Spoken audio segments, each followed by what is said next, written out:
Though many of us may enjoy the style and form of lower trucks, are the modifications that make them cool illegal? Honestly, you might be surprised what is not allowed. And in this video, I would do my best to explain many common mods on your custom truck that may be against the law.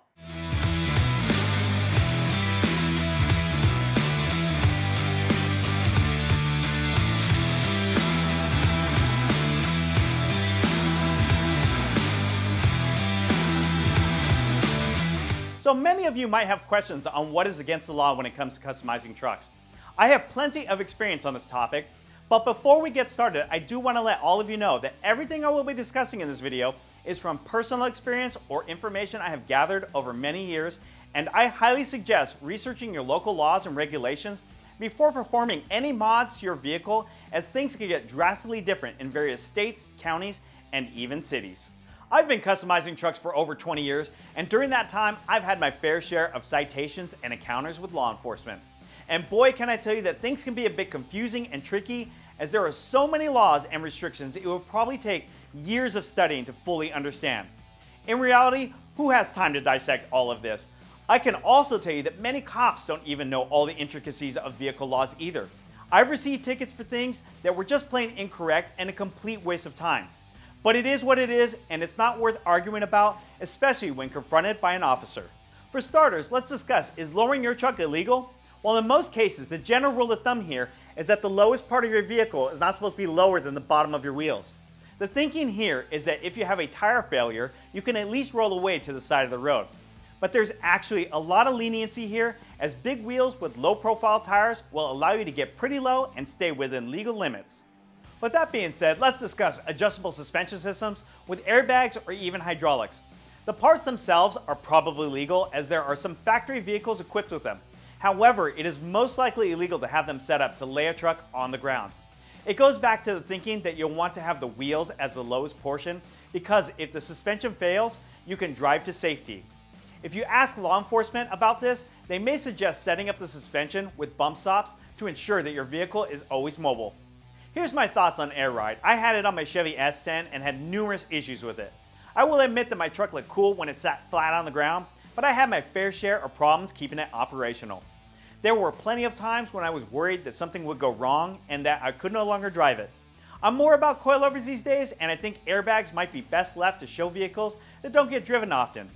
If you want to learn more about air ride and issues you can have, check out the link in the description below.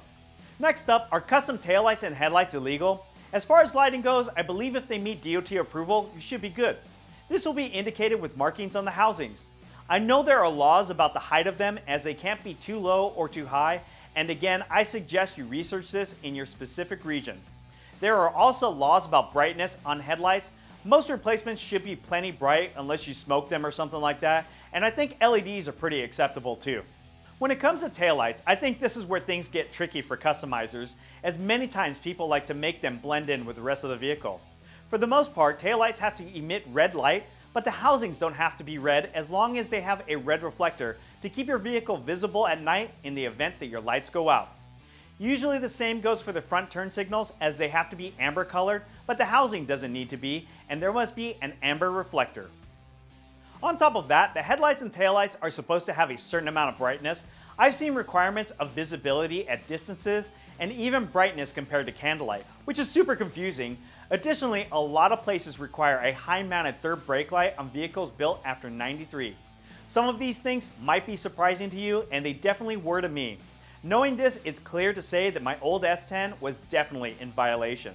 I shaved the third brake light, and my Model A Ford taillights were mounted way too low to be legal. Moving on, let's talk about body mods that are illegal. Now, if you're driving a custom truck on the road, you will need to have a registered license plate on it.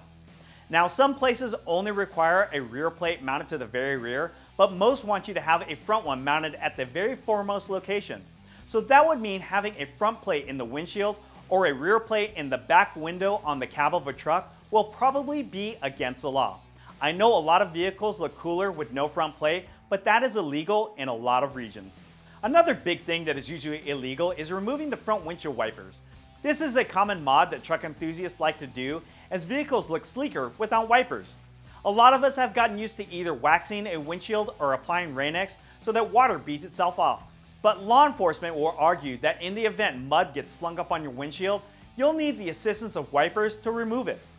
They don't want you pulling an Ace Ventura by sticking your head out the side window in order to drive. Speaking of windows, there are definitely various laws about tint. Understandably, police want to be able to see inside of a vehicle when it comes to ensuring their own safety when they roll up on someone. Some states don't allow the front side glass to be tinted, while others will allow it to a certain darkness.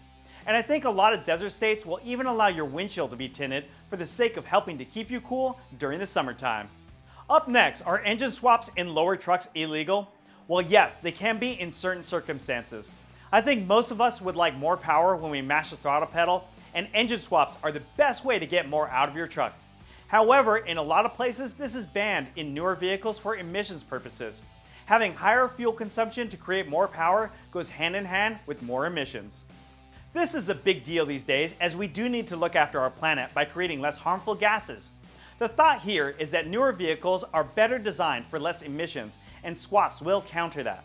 However, most states have limitations on these regulations. I believe in Texas, when a vehicle is older than 25 years of age, it may be legal to perform an engine swap. And at the time of filming this, in California, if your vehicle was made in 1975 or earlier, you may be able to perform a swap, as there is no regular emissions testing on those vehicles.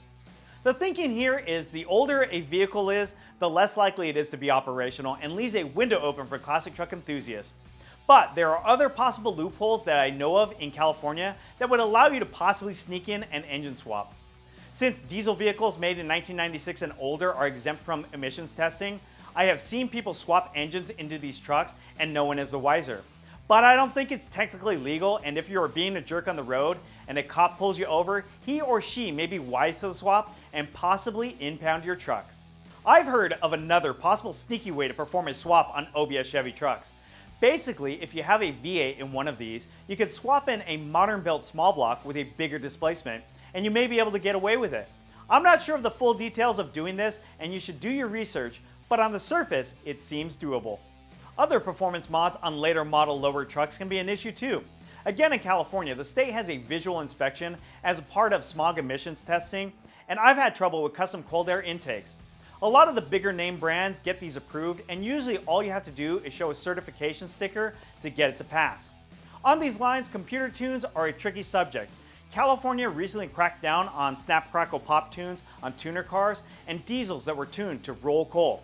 I believe mild plug-in tunes from the likes of Banks are government approved and shouldn't give you any trouble. Regarding emissions, you may be wondering, is changing truck exhaust illegal? Yes, it can be when it comes to noise and emissions. We all want to have a good sounding truck, but there are also limitations on this, starting with the noise level. There was a bit of over legislation on this in California, and thanks to help from the SEMA organization, laws were lightened up. Having a loud exhaust definitely enhances the driving experience, but you must have it set up to be legal in order to ensure continued use. I believe most states require a full exhaust with a muffler for noise reduction. It is most likely that any cutout or dump devices are against the law.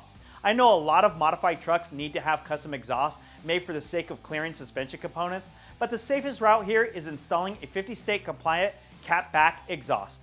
Other modifications like custom headers can also be an issue as well. Things are really tricky across the board with exhaust, and it is a touchy subject for law enforcement. A few years back, the Environmental Protection Agency, aka the EPA, was cracking down on companies that made illegal equipment. They were showing up armed and by surprise to companies they were investigating, confiscating records and computers to later find them. Heck, I was working for an exhaust company and lost that gig because of concerns of getting busted for parts that supported a gray area of the law. I think when it comes down to it, if law enforcement really wants to bust you for a modification they think is illegal, they can make any excuse why your vehicle is unsafe. I had an LAPD officer tell me that if they are concerned about a vehicle, they might even be able to simply impound your vehicle if they find it illegal under certain circumstances. I've also had a California Highway Patrol officer basically tell me that any modification to a vehicle other than stock, including swapping wheels, could be considered against the law. If you have any interesting stories of run-ins with the law, let's hear them in the comment section below. Anyways, knowing all of this in the past has never stopped me from taking my chances by customizing trucks or making them lower. Some of these things are technicalities, and if you don't push your luck, you might never have a problem with the law. That is unless you're being a knucklehead by doing burnouts or any other act like it on public streets. At that point, you are pretty much asking for trouble with the law. I also have a few friends that are cops, and the best advice they've given to me is to simply be respectful and cooperative if you get pulled over while on the road. I can tell you from personal experience, this is important as the men and women of law enforcement are people, just like you and I, with feelings and emotions, and they put a lot on the line to help keep us safe. I know that I have avoided getting tickets several times just by being calm, pleasant, and not aggressive. Well, that just about does it for this video, and we thank you for watching it.